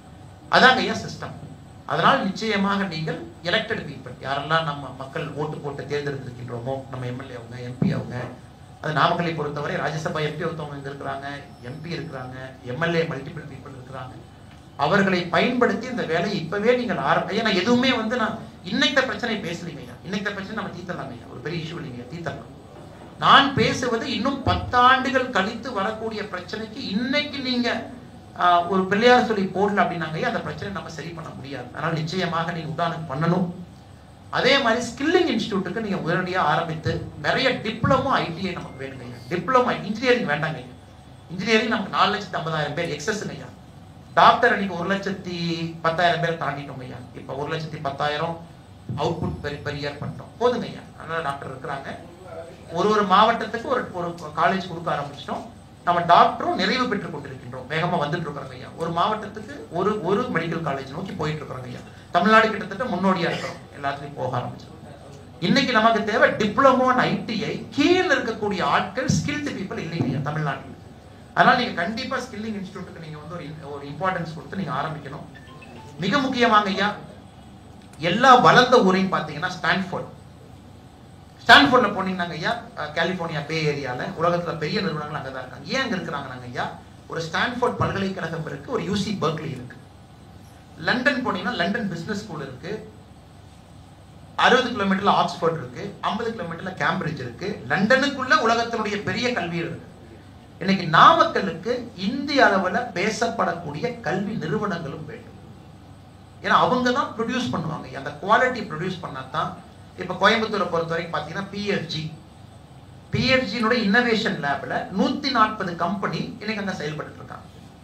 சிஐடி உள்ள கம்பெனி செயல்படுறாங்க, நேரு காலேஜ் உள்ள செயல்படுறாங்க, கிருஷ்ணா காலேஜ் உள்ள செயல்படுறாங்க. 1200 கல்லூரிகள் கோவை மாவட்டத்துக்குள்ள மட்டும் இருக்குது. இன்னைக்கு நாமக்கல்லில் இருக்கக்கூடிய பெரியவர்கள் நீங்க எல்லாம் இணைந்து அடுத்த 30 ஆண்டுகளுக்குள்ள இந்தியாவில் பெயர் சொல்லும் 2-3 கல்லூரிகளை நீங்க வித்துடணும் ஐயா. அல்லது இருக்கக்கூடிய கல்லூரிகளை என்கரேஜ் பண்ணி பெருசா வர வைக்கணும். இல்லைன்னாங்க ஐயா, அந்த குழந்தைகள் சுத்தி, அந்த கல்லூரியை சுத்தி தான் இன்னோவேஷன் நடக்கணும் ஐயா. கல்லூரியை சுத்தி தான் ஐடியாஸ் வரும், கல்லூரியை சுத்தி தான் புதிய தொழிற்சாலைகள் வரும், கல்லூரியை சுத்தி தான் அடுத்த நிறுவனங்கள் வரும். அதனால அதற்கும் நீங்க ஒரு பெரிய நாமக்கல் இருக்கக்கூடிய பெரியவர்கள் எல்லாம் ஒரு இடத்துல இருக்கிறீங்க. நிறைய கல்லூரிகள் இருக்கு, இருந்தும் இந்திய அளவில் பெயர் சொல்லக்கூடிய கல்லூரிகளாக மாற்றுவதற்கு நீங்கள் முயற்சி எடுக்க வேண்டும் என்பது என்னுடைய 4வது ஒரு கோரிக்கைங்க ஐயா. ஏன்னா கல்லூரி கல்வி இல்லாம அங்க இன்னோவேஷன் நடக்காதுங்க ஐயா. இன்னோவேஷன் நடக்காம அங்க ஈகோ சிஸ்டம் வராதுங்க ஐயா. ஆக இன்னொரு விஷயத்தையும் உங்களுடைய கண் முன்னாடி வைக்கிறேங்க. இன்னைக்கு மத்திய அரசை பொறுத்தவரை எந்த அரசாக இருந்தாலும் அழுகிற பிள்ளைக்கு தான் பால் கொடுப்பாங்க. இப்ப நாம டெல்லிக்கு போறோம் அப்படின்னா பெரும்பாலும் நார்த் இந்தியன் குரூப் பல ஆபீஸ்ல சுத்திக்கிட்டே இருப்பாங்க. நீங்க தடிக்கு வந்தீங்கன்னா அவங்க பார்க்கலாம் 10 பேர் நிற்பான், சூரத்ல இருந்து ஒரு 100 பேர் நிற்பான், டைமண்ட் ஒரு 10 பேர் நிற்பான், இவங்க நிற்பான். நம்ம தமிழ்நாட்டை பொறுத்தவரை பல இடத்துல நம்ம ரொம்ப மென்மையா இருக்கிறோம் ஐயா, ரொம்ப டீசெண்டா இருக்கும், ரொம்ப ஜென்டில்மேனா இருக்கிறோம், ரொம்ப மென்மையா இருக்கும், ரொம்ப தன்மையா இருக்கும். சில இடத்துல அதே நமக்கு எதிராக மாறிவிடுகிறது என்பது என்னுடைய ஒரு அன்பான ஒரு கருத்து. நாமக்கலுக்கு இன்னைக்கு நமக்கு ஒரு அமைச்சர் இருக்கிறாங்க, மத்திய அமைச்சரவை 72 பேருத்துல இருக்கக்கூடிய ஒரு அமைச்சர் நாமக்கல் மாவட்டத்தை சார்ந்த அண்ணன் முருகன் அவங்க இருக்கிறாங்க. நம்ம கிட்ட எம்பி இருக்கிறாங்க, நம்ம கிட்ட 2 எம்பிக்கள் இருக்கிறாங்க, எம்எல்ஏ இருக்கிறாங்க. நிறுவனங்கள் தொடர்ந்து நாங்கெல்லாம் கேட்டலிஸ்ட் ஐயா. எங்களுடைய வேலை என்ன அப்படின்னாங்க ஐயா, நீங்க வாங்குற எல்லா பெட்டிஷனும் நீங்க வாங்கிக்கிறோங்க ஐயா, அதை ஸ்டடி பண்ணி அந்தந்த அமைச்சர்கள்ட்ட போய் முருகன் ஐயாவை குடிச்சு அப்படியே கொடுத்துட்டு அதை ரிமைண்ட் பண்றது மட்டும்தான் எங்க வேலை. ஏன்னா நீங்க 10 கொடுத்தீங்கன்னா 5 செஞ்சு கொடுத்தா எங்களுக்கு சந்தோஷம் ஐயா. அடுத்த ஒரு வருஷத்துக்குள்ள 5 வந்துச்சுன்னா we are happy. ஏன்னா மத்திய அரசு அப்படி எந்த அரசாக இருந்தாலும் அப்படித்தான் வேலை செய்வாங்க. சில 5 ஒரு 2 வருஷம் கழிச்சு வரும். இது ஒரு நிகழ்வுங்க, இது ஒரு நிகழ்வு மட்டும்தான். இதை விட பெரிய நிகழ்வு நீங்க கண்டினியூஸ் பிரஷர் குரூப்பா நீங்க இருந்துகிட்டே இருக்கணும் ஐயா. கண்டினியூஸ் பிரஷர் குரூப், அதாவது முட்டை நாங்க இருக்கோம், அசோசியேஷன் இருக்கோம். உங்களுடைய விசிட் டெல்லிக்கு இருந்துகிட்டே இருக்கணும்.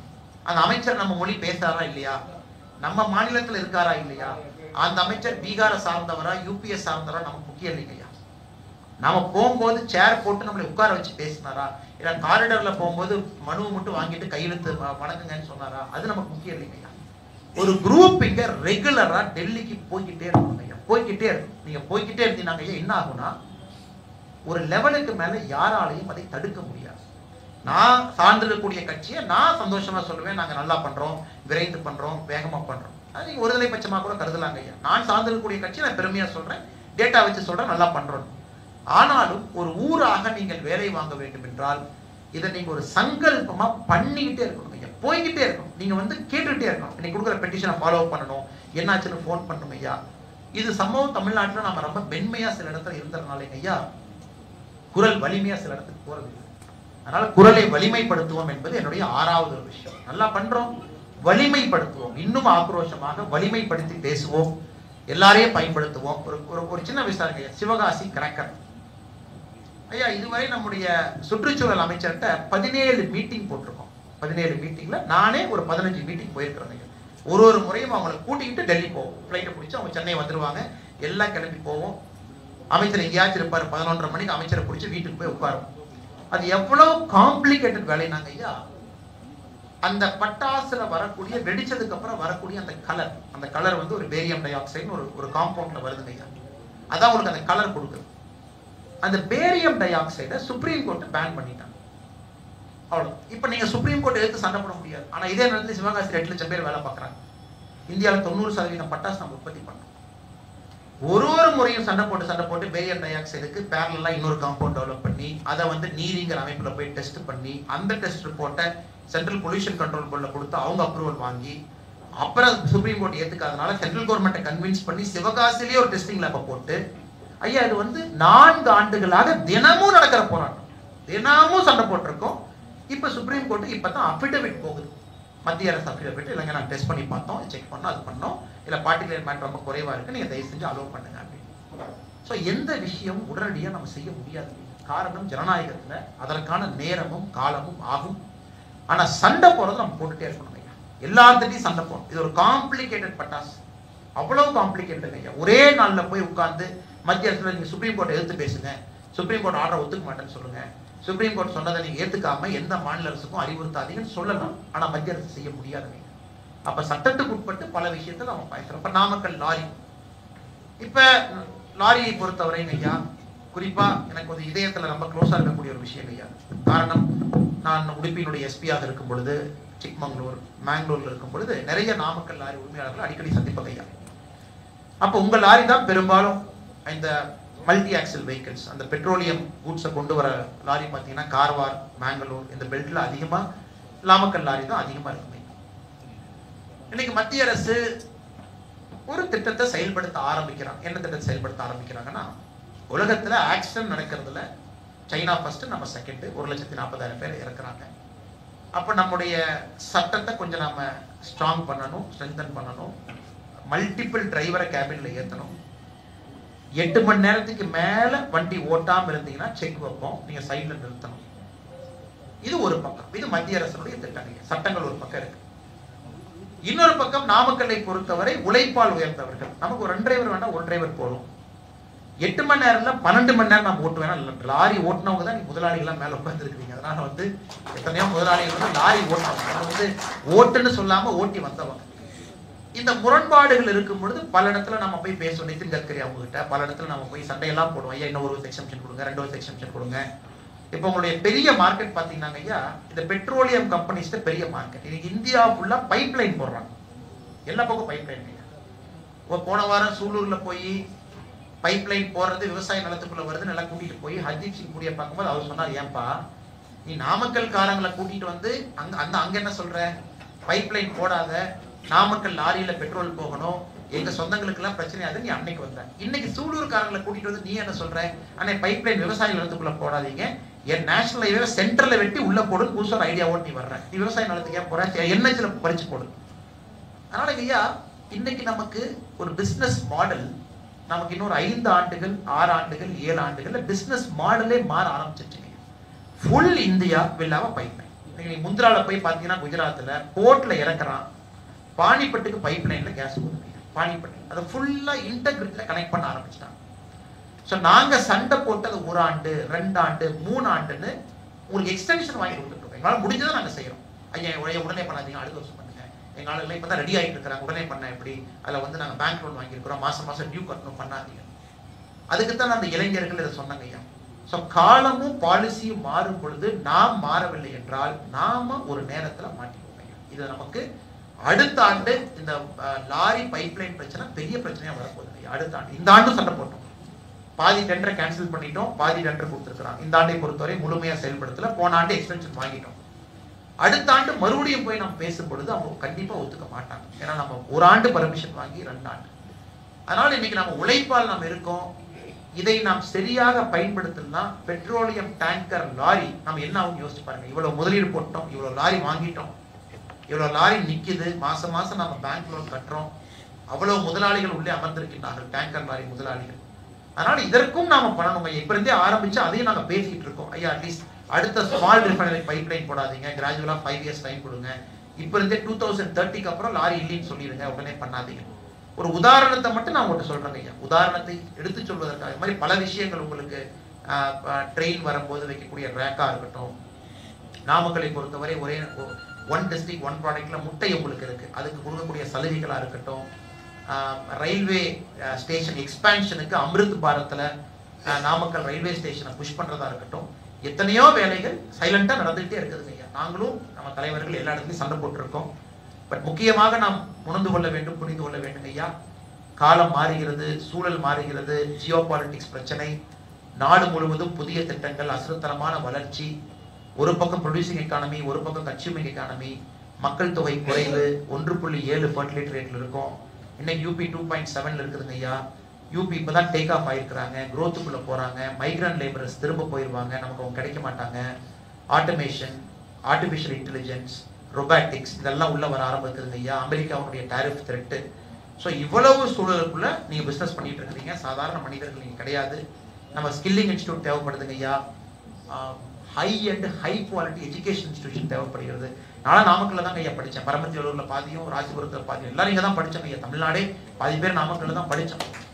பட் இன்னைக்கு நீட் வந்த பிறகு இந்தியாவே தடுமாறிய பொழுது அதுக்கும் நாமக்கல் சொல்யூஷன் கொடுத்துட்டாங்க.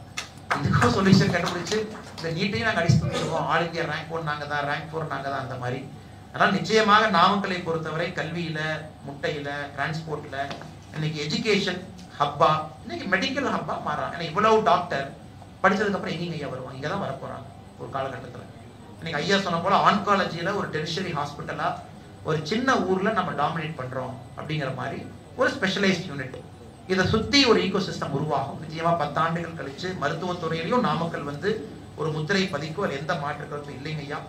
ஆனால் என்னை பொறுத்தவரை இந்த விஷயங்கள்லாம் உங்கள்கிட்ட சொல்ல வேண்டும் என்பது என்னுடைய ஆசைங்க ஐயா. ஓவரால் வியூ பாயிண்ட் ஓவரால் அப்படி இருக்கு. மத்திய அரசு நீங்க பயன்படுத்திக்கங்க, முழுமையா ஆக்ரோஷமா இருங்க. எங்களுடைய மாவட்ட தலைவருக்கு நிறைய வேலை கொடுங்க. அவர் அடிக்கடி டெல்லி போக வைங்க. வாரத்துக்கு ஒருக்கா ஏதோ ஒரு டெலிகேஷனோட டெல்லி அவர் இருக்கணும்.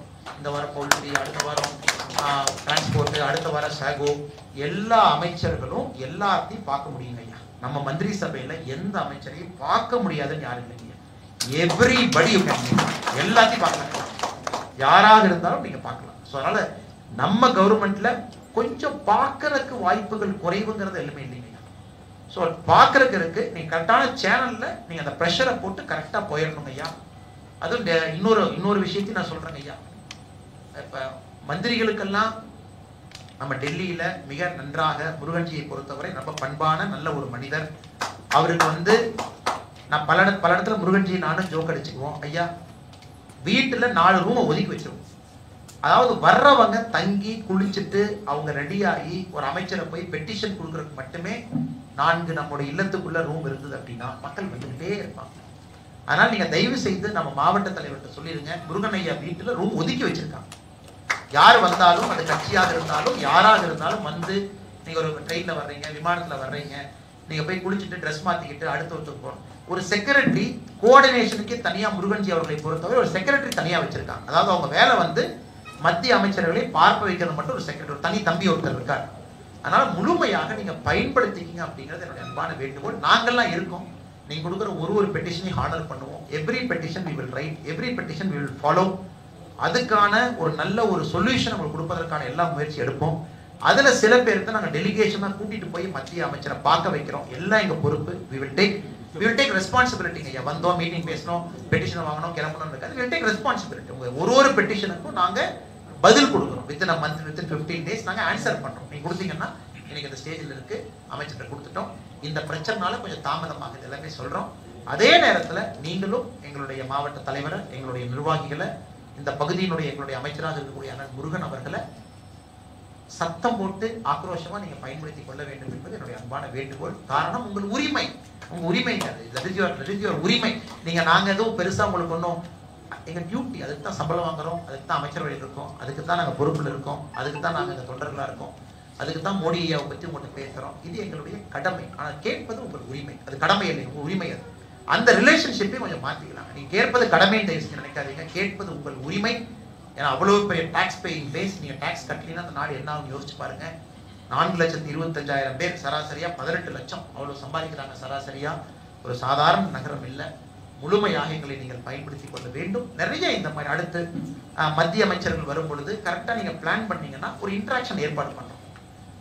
நீங்க கரெக்டா சொன்னீங்கன்னா நிதின் கட்கரி அவங்கள 2 முறை நாங்க கேட்டோம். குறிப்பா இந்த லாரி டிரான்ஸ்போர்ட் அசோசியேஷனுடைய ஆனுவல் மீட்டிங் கூட்டிட்டு வரணும்னு. ஒரு முறை டேட் கொடுத்தாரு, அன்பார்ச்சுனேட்டா ஒரு உடம்பு சரியில்லாம போயிடுச்சு. இன்னொரு முறை நான் பாக்குறேன்னு சொன்னாரு. அதனால இந்த ஆண்டு மறுபடியும் முயற்சி எடுக்கின்றோம். நாமக்கல் லாரி டிரான்ஸ்போர்ட் ஓனர்ஸ் அசோசியேஷனுடைய annual general body meeting, AGM மீட்டிங்க்கு நம்முடைய அமைச்சர் நிதின் கட்கரி வந்தால் சில சொல்யூஷன் இங்கேயே கிடைக்குங்க. 10 நிமிஷத்துல சில டிசிஷன் எடுத்துடலாம். அதற்கும் முயற்சி எடுத்துக்கொண்டே இருக்கின்றோம். இந்த ஆண்டு எடுப்போம். நீங்க டேட்டை முடிவு பண்ணிட்டீங்கன்னா ஒரு 3 மாசம் முன்னாடியே லெட்டர் கொடுங்க, நான் போய் கொடுத்து அவங்களை கூட்டிட்டு வருவோம். ஏர்போர்ட் இல்லாதனால உங்களுக்கு ஒரு பிரச்சனை என்னன்னா அமைச்சர்கள் நிறைய வரமாட்டாங்க. ஏன்னா அவங்க டூர்னு வந்தா தான் வர்றாங்க. கோயம்புத்தூர் மாதிரி ஊருக்கு ஏர்போர்ட் இருக்கு, பக்கத்துல வந்துடுறாங்க. ஆனாலும் நாங்கள் முயற்சி எடுத்து தனியாக நீங்க ஸ்பெசிபிக்கா ஒரு அமைச்சர் இன்டராக்ஷன், நாங்கள் எங்களுடைய poultry annual general body meeting நடக்குது, எங்களுக்கு இந்த அமைச்சர் வேணும்னு சொல்லுங்க, நாங்கள் கூட்டிட்டு வரோம். எங்களுக்கு தயவு செஞ்சு ஒரு 2 months 3 months அட்வான்ஸ் நோட்டீஸ் மட்டும் தான் நீங்க கொடுக்கணும். ஏன்னா அவங்களுக்கும் வேலை இருக்கும். ஒரு 60 to 75 நாட்கள் முன்னாடி சொல்லிட்டீங்கன்னா உங்களுடைய துறை சார்ந்த அமைச்சர்கள் அவங்களும் சந்தோஷமா வருவாங்க. ஏன்னா ஃபீட்பேக் அவங்க எடுக்க முடியும். கீழே வந்து உட்கார்ந்தாங்கன்னா they can take feedback from you. அதனால தலைவர்களுக்கு என்னுடைய அன்பான வேண்டுகோள், நம்முடைய மாநிலத்தினுடைய அமைச்சர்களையும் நீங்க கூப்பிட்டு மீட்டிங் நடத்து உங்க பிரச்சனை எடுத்துட்டு போங்க. அதே போல மத்திய அரசுடைய அமைச்சர்களுக்கு ஒரு வாய்ப்பு கொடுங்க. நீங்க ஒரு பெரிய ஒரு சபை நடத்தும் பொழுதோ, ஏஜிஎம் மீட்டிங் நடத்தும் பொழுதோ கூட்டிக் கொண்டு வருவது எங்களுடைய பொறுப்பு. நிச்சயமா நாங்கள் ரெஸ்பான்சிபிலிட்டி எடுத்துக்கொள்கின்றோம். அடுத்த முறை நம்முடைய ஒரு 60 நாள் 70 நாள் கழிச்சு இந்த மீட்டிங்கை ஒரு ஃபாலோ அப் மீட்டிங் நீங்க வைக்கணும்னு நான் வேண்டுகோள் வைக்கிறேன். ஏன்னா நாம இது வந்தோம் பேசணும் அப்படின்னு இருக்கக்கூடாது ஐயா. நீங்க கொடுத்த பெட்டிஷனுக்கு அடுத்த மீட்டிங் நான் முருகன் ஐயாவை கூட்டிட்டு வர்றேன். I will bring Muruganji meeting அடுத்த மீட்டிங்ல. நீங்க கொடுத்ததுக்கெல்லாம் ஒரு பேசிக் ஆக்ஷன் எடுத்து எந்தெந்த லெவல்ல இருக்குன்னு ஃபீட்பேக் நாங்கள் கொடுக்குறோம். அதனால அடுத்த மீட்டிங் நானே உங்களுக்கு சொல்லிட்டு போறேன் ஐயா. ஒரு நல்ல ஒரு மீட்டிங்னா அதுக்கு ஒரு ஃபாலோ அப் மீட்டிங் வச்சா தான் அந்த மீட்டிங் அழகு. ஒரு 60 to 75 நாட்கள் தாண்டி இதே போல நாமக்கல்ல செகண்ட் மீட்டிங் வைங்க. முருகன்ஜி அவரை கூட்டிட்டு வந்து மறுபடியும் உட்கார்ந்து நீங்கள் கொடுத்த பெட்டிஷனுக்கான சொல்யூஷன் அன்னைக்கு பேசலாம். நன்றிங்க ஐயா. வாழ்க.